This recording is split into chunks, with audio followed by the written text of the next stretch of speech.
ትውልድና እድገቱ አዲስ አበባ ከተማ ነው። በልጅነቱ ስዕልና እግር ኳስ የሚወድ ቢሆንም ከራስ ተፈሪያን ጀማይካውያን ጓደኞቹ ጋር ያዳምጣቸው የነበሩ የሬጌ ሙዚቃዎችና መልእክቶቻቸው ቀልቡን ወደ ሙዚቃው እንዲያዞር አድርጎታል። ቀስ በቀስም ያዳምጣቸው የነበሩ ሙዚቃዎች ዜማ ላስታስ ከተባለው ባንድ ጋር በመሆን በምሽት ክበቦች መጫወት ጀመረ። ችጌ በሚል መጠሪያ የሬጌና የችክችካ ስልትን በአንድ ላይ ያጣመረ የሙዚቃ አልበምም ለአድማጭ ጆሮ አደርሷል።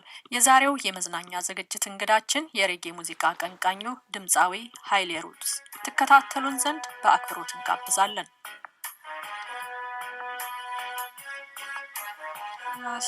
ድምፃዊ ኃይሌ ሩት፣ እንግዲህ ብዙ ጊዜ የምናውቅህ ያንተ ሙዚቃ ከሬጌ ጋር የተሳሰረ ነው እና እንደው የኃይሌና የሬጌ ትስስር ምን ይመስላል? መቼ ነው ይሄ የዚህ ሙዚቃ ፍቅር ያደረብህ? ምክንያቱም የኢትዮጵያ ስልት አይደለም። ያው ሬጌ ስለ ኢትዮጵያ ጋር ያለው ግንኙነት አለ፣ ሜሴጁ አለ እና መጀመሪያ ያው ሜሴጁን ሰምቼ ያን ነገር ነው ወደ ሙዚቃው የወሰደኝ። ከዛ ግን ይህንን ነገር በአማርኛ ደግሞ ወደ ለሀገሬ ሕዝብና ለሀገሬ ሰው ማድረስ አለብኝ የሚል ነገር መጣ። ከዛ በፕራክቲስ በምንትን ያው እዛው አካባቢው ላይ ነው የቆየሁት። ሻሸመኔም ጓደኞቻችን አሉ፣ የጃማይካ ልጆች። እኛ በደንብ ቅርብ ነው ለኢትዮጵያ እና በዛ ምክንያት ነው የገባሁት። በተለይ ሜሴጁን ሰምቼ ነው በተለይ ወደ ሙዚቃ የገባሁት። መልእክቱ ስትል የትኞቹ መልእክቶች ናቸው አንተን ማለት? ሬጌ ሙዚቃ ውስጥ ብዙ አይነት መልእክት አለ። ከሃይማኖታዊነቱ እንትና ውጭ ያለው ብዙ ነገር አለ። ኦፍኮርስ በሃይማኖቱም ደረጃ ቢሆን እንደጀመርን አካባቢ እዛ ውስጥ አብረን ሳተፍ ነበረ።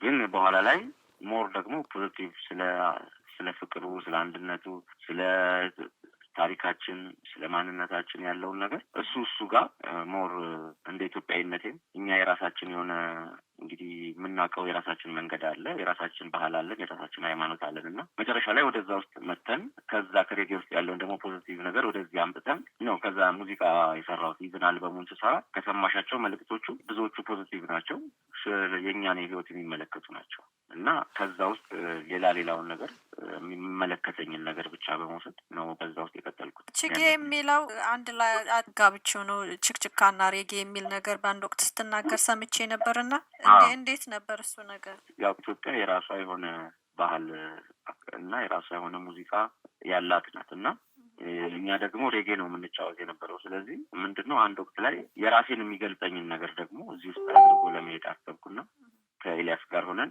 ለምንድነው ችክችካ የሀገራችን የሚታወቅ ሪትም ነው እና ይህንን ከሬጌ ጋር ብናደርገው ሞር ቅርበት አለው። ይሄ ታይሚንጉ እና በተለይ እንደ ሻፍል ሲያደርግ በተለይ ከአማርኛ 6/8 ከሚባለው ጋር ይገናኛል።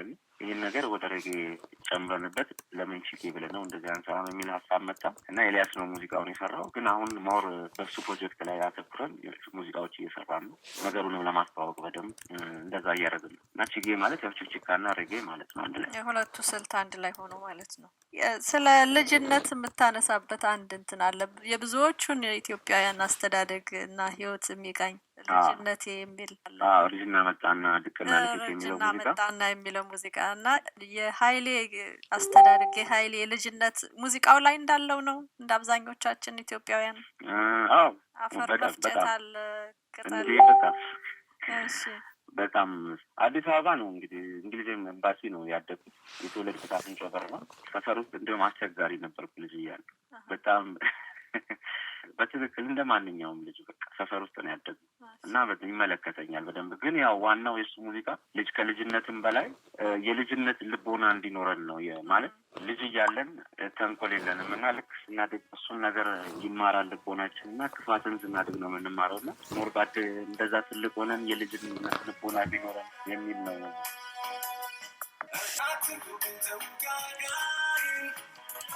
ግጥምና ዜማ ምን ያህሎቹን ሰርተሃል?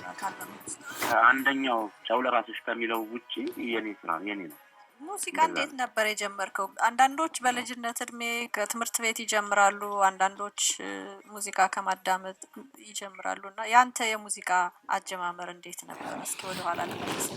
በ92-93 ነው ከዜማ ላስታፍ ጋር ጆይን ያደረኩት የነ ኤልያስ መልካ ባንድ ማለት ነው። አሁን ለምሳሌ እንዳልሽው አንዳንዱ ከልጅነቱ እንደዚህ ትምህርት ቤት ምናምን ይላል። እኔ ብዙ ጊዜ በትምህርት ቤት ጊዜ ሙዚቃ የሚባል ነገር ፕራክቲስ አድርጌም አላውቅም። የሆነ ጊዜ ነው በቃ ከጓደኞቼ ጋር ሆነን ሙዚቃ እየሰማን በቃ ልክ ሜሴጁን እየሰማን ይሄን ነገር ማድረግ ሞር ስለ አፍሪካዊነታችን ስለ ማንነታችን በጣም ጥልቅ የሆነ ነገር ስለሚያወራ ያን ነገር ስሰማ ነው ኢንስፓየርድ ያደረገኝና በቃ ይሄን ነገር መሞከር አለብኝ ማድረግ አለብኝ ወደሚል የወሰደኝ እንጂ እንደዚህ በልጅነቴ ሙዚቃ ምናምን ብዙ ያው እሰማለሁ፣ አድማጭ ነኝ።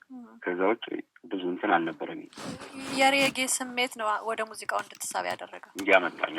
ትክክል። የቦብ አድናቂ ነህ? እንደው እነማንንስ ታደንቃለህ? ከሀገር ውስጥም ከውጭም በዚሁ አያይዘህ እንድትመልስልኝ። እንግዲህ በሀገራችን እኔ እንግዲህ ከድሮ ከበፊትም ጀምሮ እነ ጋሽ ማሙድ በጣም ደስ ይሉኛል። በጣም በእኛ ዘመንም ላይ አሉ ብዙ እነ ጆኒ እነ ሳሚ ያው ብዙ ናቸው እነ ቴዲ አሉ እና ግን ከበፊቶቹ በተለይ በጣም ጋሽ ማሙድን በጣም ነው የምወድ። የውጮቹ እነ ሞርጋን ሄሪቴጅ እነ ሲዝላ ብዙ ናቸው። እንግዲህ እነ በርኒንግ ስፒር ከሽማግሌዎቹ ጀምሮ ከነ ቦብ ኦፍኮርስ ቦብን የማያደንቅ የለም መቼም ዓለም ላይ ብዙ ሰው። ግን ያው ብዙ ሬጌ በጣም ብዙ ዘፋኞች አሉ። አሁን እኛም ሀገር ብዙ እንደዚህ ማርኬቱ ላይ ማታገኛቸው ግን ዓለም ላይ በጣም ትልልቅ የሆኑ እና እነሱን እሰማለሁ። እንደው ከሙዚቃዎች መካከል አንተ አብልጠህ የምትወደዋለህ? እኔ ሁሉንም ወዳቸዋለሁ፣ ግን የጠፋ ይገኛል የሚለው ደስ ይለኛል። ብዙ ጊዜ ሰውን የሚያጽናና ነገር ነው። ትውልድና እድገቱ አዲስ አበባ ከተማ ነው። በልጅነቱ ስዕልና እግር ኳስ የሚወድ ቢሆንም ከራስ ተፈሪያን ጀማይካውያን ጓደኞቹ ጋር ያዳምጣቸው የነበሩ የሬጌ ሙዚቃዎችና መልእክቶቻቸው ቀልቡን ወደ ሙዚቃው እንዲያዞር አድርጎታል። ቀስ በቀስም ያዳምጣቸው የነበሩ ሙዚቃዎች ዜማ ላስታስ ከተባለው ባንድ ጋር በመሆን በምሽት ክበቦች መጫወት ጀመረ። ችጌ በሚል መጠሪያ የሬጌና የችክችካ ስልትን በአንድ ላይ ያጣመረ የሙዚቃ አልበምም ለአድማጭ ጆሮ አደርሷል። የዛሬው የመዝናኛ ዝግጅት እንግዳችን የሬጌ ሙዚቃ አቀንቃኙ ድምፃዊ ኃይሌ ሩትስ። ትከታተሉን ዘንድ በአክብሮት እንጋብዛለን።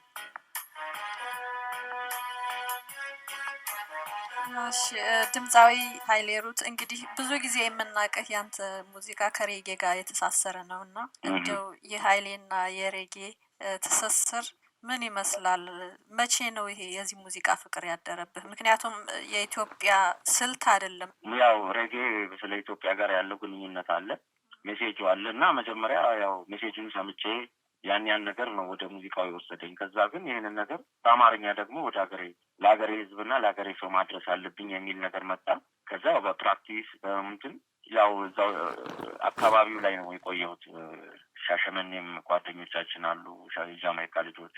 እኛ በደንብ ቅርብ ነው ለኢትዮጵያ እና በዛ ምክንያት ነው የገባሁት። በተለይ ሜሴጁን ሰምቼ ነው በተለይ ወደ ሙዚቃ የገባሁት። መልእክቱ ስትል የትኞቹ መልእክቶች ናቸው አንተን ማለት? ሬጌ ሙዚቃ ውስጥ ብዙ አይነት መልእክት አለ። ከሃይማኖታዊነቱ እንትና ውጭ ያለው ብዙ ነገር አለ። ኦፍኮርስ በሃይማኖቱም ደረጃ ቢሆን እንደጀመርን አካባቢ እዛ ውስጥ አብረን ሳተፍ ነበረ። ግን በኋላ ላይ ሞር ደግሞ ፖዚቲቭ ስለ ፍቅሩ፣ ስለ አንድነቱ፣ ስለ ታሪካችን፣ ስለ ማንነታችን ያለውን ነገር እሱ ጋር ሞር እንደ ኢትዮጵያዊነቴም እኛ የራሳችን የሆነ እንግዲህ የምናውቀው የራሳችን መንገድ አለ፣ የራሳችን ባህል አለን፣ የራሳችን ሃይማኖት አለን እና መጨረሻ ላይ ወደዛ ውስጥ መተን ከዛ ከሬጌ ውስጥ ያለውን ደግሞ ፖዚቲቭ ነገር ወደዚህ አምጥተን ነው ከዛ ሙዚቃ የሰራሁት። ኢቭን አልበሙን ስሰራ ከሰማሻቸው መልእክቶቹ ብዙዎቹ ፖዚቲቭ ናቸው፣ የእኛን ህይወት የሚመለከቱ ናቸው እና ከዛ ውስጥ ሌላውን ነገር የሚመለከተኝን ነገር ብቻ በመውሰድ ነው በዛ ውስጥ የቀጠልኩት። ችጌ የሚለው አንድ ላይ አጋብቼው ነው ችክችካና ሬጌ የሚል ነገር በአንድ ወቅት ስትናገር ሰምቼ ነበርና እንዴት ነበር እሱ ነገር? ያው ኢትዮጵያ የራሷ የሆነ ባህል እና የራሷ የሆነ ሙዚቃ ያላት ናት እና እኛ ደግሞ ሬጌ ነው የምንጫወት የነበረው። ስለዚህ ምንድነው አንድ ወቅት ላይ የራሴን የሚገልጸኝን ነገር ደግሞ እዚህ ውስጥ አድርጎ ለመሄድ አሰብኩና ከኤልያስ ጋር ሆነን ለምንድነው ችክችካ የሀገራችን የሚታወቅ ሪትም ነው እና ይህንን ከሬጌ ጋር ብናደርገው ሞር ተወሰነ ዓለም ላይ ሄደን አይተናል። ተጋብዘንም ሄደን ሬጌ ኮንሰርቶችን አይተናል እና የኢትዮጵያ ባህል ነው። ለምሳሌ እዛ ጋር ሲሸጡ ብታይ የሚደረገው ነገር በሙሉ የእኛ ነገር ነው። ይህን ነገር ኢትዮጵያ ልትጠቀምበት ይገባል። ምንም እስከዛሬ ድረስ አልተጠቀምንበትም። ከኛ ይልቅ የውጭ ሰው ነው በጣም በእኛ ታሪክ ለምሳሌ በትንሹ ልንገርሽ፣ በእኛ ባንዲራ በእኛ ስቴጁን ብታየው የሚነገሩት ታሪኮች ብታየው ኦልሞስት እዛ ጋር ሬጌን ከሌላው የሙዚቃ እንዲለይ ያደረገው አንዱ ይሄ ነው። የተለየ ካልቸር እንዲኖረው ያደረገው ሬጌን። ይሄ ነገር ደግሞ የኢትዮጵያ ካልቸር ነው። ግን ኢትዮጵያ እስካሁን ምንም ነገር በዚህ ነገር አልተጠቀመችም። ዓለም ላይ ነጮች የምንላቸው ኢሮፓውያኖች በዚህ ነገር በጣም ነው የሚጠቀሙት። እኛ ግን ጉዳዩ የሚመለከትን እስከዛሬ አልተጠቀምንም። ግን ያ ማለት ግን ሙዚቃችን ሬጌ መሆን ስለነበረበት አይደለም። እኔ የማስበው መሆን ያለበት የራሳችንን ይዘን መሄድ እንችላለን። ግን ኮኔክሽኑ መፍጠር ነው ዋናው። ኮንታክት እስካለን ድረስ የግድ እዛ ጋር ሬጌ ሁሉም ሬጌ ያውቃሉ። የኢትዮጵያን ባህል በተለይ በሬጌ አካባቢ ያለው ሶሳይቲ ሬጌ የኛ የባህል ሙዚቃ እንዳልሆነ ያውቃል። ግን ይህን ነገር ኮንታክት መፍጠር የኛ በተለይ የቱሪዝም ኮሚሽን በዚህ ጉዳይ በጣም ሊጠቀም ይገባል። ባለፈውም ሮኮቶም ላይ የቱሪዝም ኮሚሽን ዋናውን አብሮን ተገኝተው አይተዋል። ኢትዮጵያ እንግዲህ ምን ያህል ትልቅ ስም እንዳላት በሬጌው እና ምን ያህል ነገር እንደሚሰራና እኔ የሁለቱም ሀሳብ ተጋሪ ነኝ። ግን አልተጠቀመችም የሚለው ያው እውነት ነው። ኃይሌ በጣም ነው የማመሰግን። ሌላ ጊዜ እንደምንገናኝ በአዲሱ አልበምህ ተስፋ አደርጋለሁ። ለነበረን ቆይታ ከልብ አመሰግናለሁ።